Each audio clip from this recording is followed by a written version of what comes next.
fractures. Hopefully you won't break a leg. And the injuries that we're likely to produce here are in this, from what you want to hear, most likely going to be joint injuries and not long bone fractures. Wrists, elbows, shoulders. But we've had enough people get hurt on the mat with all these knees, back. Let's talk about something simple like an arm fracture or a wrist fracture. Again, if you are out in the sticks somewhere, well, anywhere, and I have had to do this at work on the Billy Goat Trail in Great Falls Park, where we got out there, took our boats out there, and there was somebody injured on the trail. I literally had to go Boy Scout on somebody and use 2 sticks and a couple cravats. You'll remember that. Hey, that works. It works well. But I found something. It was brought up in a tricks of the trade session at work. Something that works extraordinarily well at splinting either a wrist or a lower arm fracture. And it's a magazine. Where did I put the magazine that I had? Oh, here it is, over here. What works really, really well is a Cosmo with all the ads in it. That's a really, because they're almost like a phone book. A phone book is too fat. Doesn't work. You can't. But let's just say that we're going to, this man's got a broken wrist. And, is there a marker over here? Yeah. A broken wrist. Do you want to do it on him? What's that? Do you want to do it on him? Do you want to use Sensei Oh, okay, Reel? yeah, I'll use Sensei, yes. That's a good point. I'll use Sensei. You can erase that. You can erase that. I'm not even going to need a wrist fracture. It's something I call a silver fork fracture because it looks like this. And if you think about how a fork is bent with the fingers with the tines of the fork being the hand, you can't even do it, but it looks like a fork. And that's the bend in the wrist right there. That is the typical sort of fracture that you'll see. And we'll demonstrate here on Sensei Reel on how to, you can just stay put, Sensei. All right, the easiest way to do this is pass me that. I'd want something shorter than this. There's some in there. Yeah. He's going to want to put something in his hand so that to put his hand in what we call a position of function, which is like he's holding something. A roll of gauze is the ideal shape for this. We'll use a Uwara. He just holds that gently in his hand, okay, because he's not going to be able to grip it with a broken wrist. But that just gives his hand something to do, and without causing him a lot of pain. And it keeps his fingers from flapping around and getting caught on things. So what we're going to do with this magazine is just wrap it right around the wrist like that, and secure it however you can. Duct tape works really well. Everybody should have a roll of duct tape in their car. And you just tape it. You can also use, you could use a bandage. You could use a shirt. You could even use the belt. Don't crank it down like you do, but this is how you're going to mobilize it. The magazine works really well. From the bottom, you're going from the bottom and not from the top.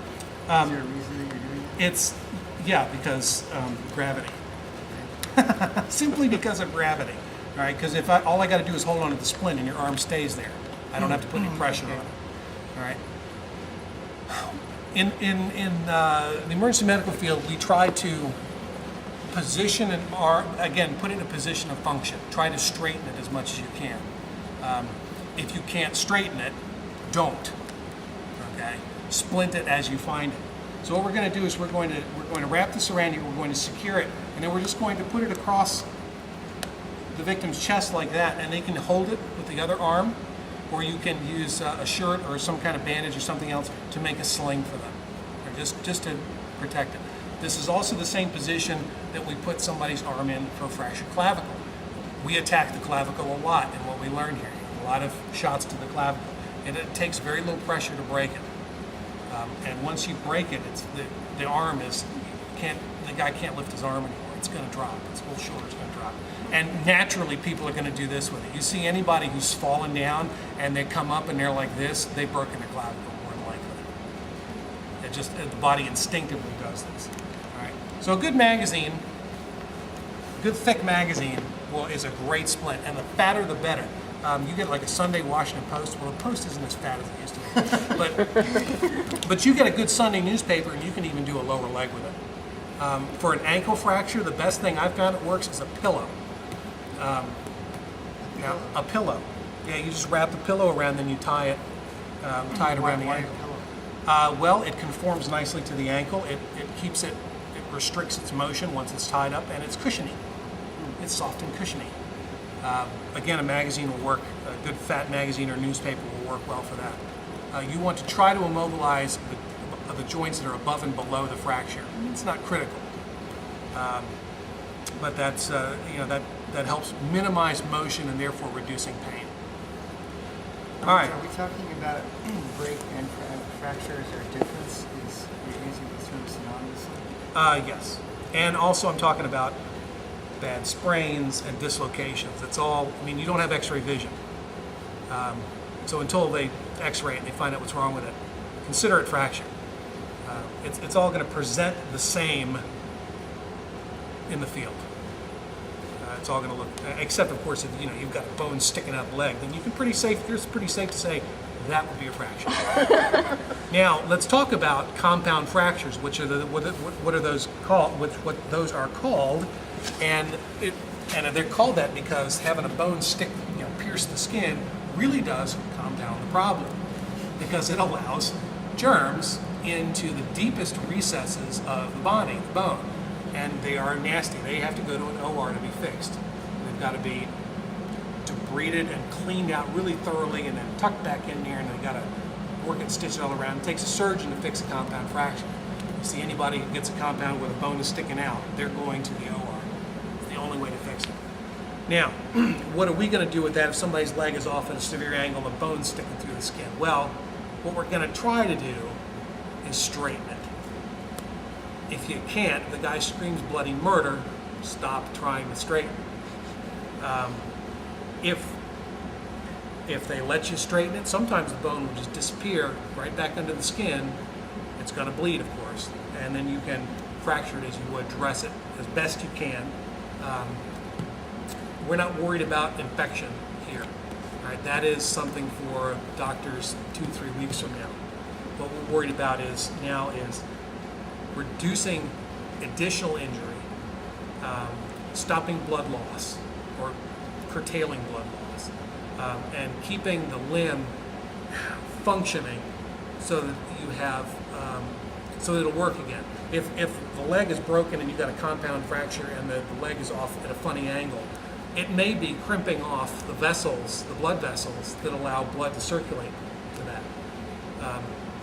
Essentially, a tourniquet. The only problem is your tourniquet is now below where the injury is, and that's not what we want yet.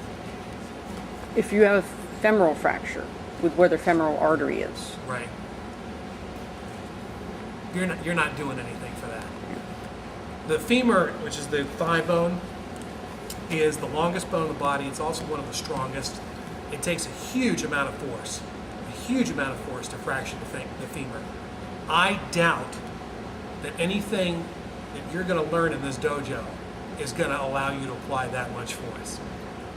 Why would you want to when it's so much easier to break the things that are more fragile? Exactly right. Okay? We had one guy in a motocross accident or something break it, but that's that'll different. do it. But Yeah, a car crash, a motorcycle crash. Yeah, that'll do it. The elderly are prone to the femur has an angle that goes into the hip. It's called the greater trochanter. Oh, yeah, he's far away. Can you get the skeletal man down here? If you think this is the femur, it's got an angle at the top with the hip joint is on it like this. All right. I beg your pardon, Sensei, but you're going to have to just imagine this. The elderly are prone to breaking this little angled part because it's much thinner, and because of the angle it's on, it's got a lot of there's a lot of leverage on it. It's really not that issue, and not much of an issue in someone who's healthy, but wow. I keep doing that too. Oh, that's kind of, that goes bad. All right, so this right here, this, here, Sensei, if you want to feel the leg bone right here, you can feel, this is the femur, the long shaft, Okay, and then this is the greater trochanter where it goes. You can feel the hip joint right there. Right. Okay. That's that angle. that you're Yes, talking that's where the elderly, because the bone loss, that area gets very weak right there. All right, so you're not going to affect this. If you're with somebody who's got a femur fracture, they need to get to a surgeon. They got to get to the hospital. It's the only way you're going to fix it. Yes, that bone, the femoral artery runs right along it, and if it breaks that way, yes, it can rip the femoral artery, and there's nothing you can do about it. You can't even put pressure on that. There's that much force coming out of there. They have to get to a surgeon immediately. You can lose I think it's about a quarter of your blood supply just in the thigh from a ruptured femoral artery. And if it ruptures high, it can actually leak into the abdominal cavity. And you can lose all your blood in your abdominal cavity. It'll all fit in there. So you're not going to do anything for a femur fracture. It's just that's a severe injury. Again, an injury to the spine, especially if it results in any sort of numbness or paralysis, that's surgeon time. You're not going to be able to do anything. That question. Yes. Is it worthwhile to try to reset a broken bone in the field? You're not a physician. Be too difficult? Well, you don't know what to do. I don't know what to do. That's beyond us. No, you don't try to set anything. You're splinting, you're preventing further injury, you're limiting range of motion, and you're hopefully reducing pain. That's all you're doing. That's all you're doing by splinting. You want to reset a compound, you said? Well, you want to try to straighten it so that you But can not splint necessarily. it. And if you're lucky, that bone will go back inside and everything will be fine. If you're not so lucky, it won't. And again, if you try to maneuver it and it's just caused for too much pain, splint it as it is as best you can. Get the person to, boy, I bet that's going to make a difference in audio quality. Some. After you're done splinting, you want to check to make sure that, well, not to make sure that they have a pulse. You want to see if they have a pulse below the fracture site. Where are you going to do that? On the arm, it's the radial pulse. Everybody knows to check a radial pulse, right? Okay, it's right here, Sensei. And now do not use your thumb, because your thumb has an artery in it, and you can check your own. So yeah, I've got a pulse. Yeah, it was in your thumb.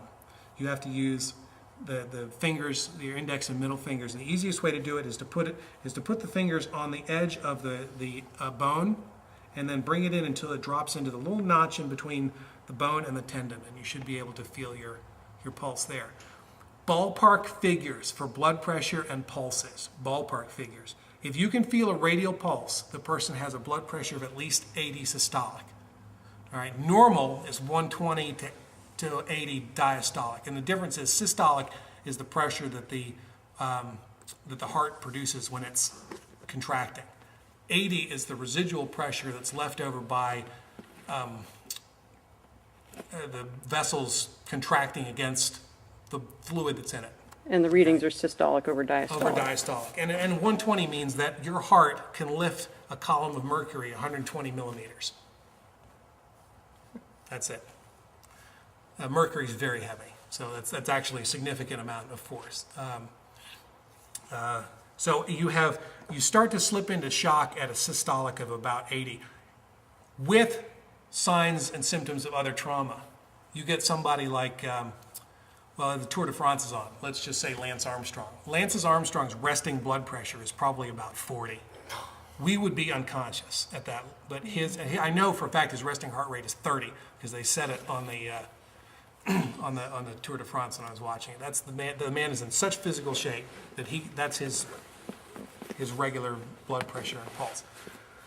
So for us, 80 is the beginning for a normal person, not Lance Armstrong, but a normal schmo like me. 80 is the beginning of shock. All right. 60 is profound shock. All right. So if you have a pulse here, you've got a ballpark figure of at least 80 systolic. If that goes away and you still have a femoral pulse, okay, that's a ballpark figure of about 60. What's happening now is the body is starting to shut down the periphery and circulate the remaining blood in the core. It's very similar to cold emergencies, hypothermia, same sort of thing. This is due to blood volume loss, right? So whether it be internal, external, it could also be shock. It can also be caused by anaphylaxis, bee sting, allergic reactions. In that case, the vessels just go and they open up. So you've got you can either have loss of fluid or an increase in the size of the system that it's in to produce blood loss. You can lose it without it going anywhere. So you still have a femoral pulse, about 60. If you've got neither of those and you've got a carotid pulse, it's about 40. And if you get that's bad, because that means the heart is just, all it's doing is keeping the brain alive. It's trying to forget about everything else. So after you maneuver somebody's arm back into position, you want to check the peripheral pulse. You can either do it with a radial pulse, or you can do it with a pedal pulse if it's a leg, which is right here on the foot. Hey, guess what? Remember when we do the Ippon Ken against the foot? It's the same spot. I hate Ippon Ken against the foot. That makes me hop up and down. But it's the same spot. These areas are all interconnected. They are all, in all these spots, you've got a grouping of lymph nodes, a nerve cluster, and a pulse point. They're all clustered together. The body does it, I don't know. The body does it that way. So all the points that we're attacking in Ju-Jitsu, all the pressure points and all the strike points, they're all the same points that you check for health and well-being. The universe loves Ju-Jitsuans. It does. It does. And you know what? Because we're lazy. Because we're lazy. We don't, why kick someone to the head when you can kick their knee out, and then once they're on the ground, then you can kick them in the head? Well, it takes much less effort. Right. Exactly. Okay?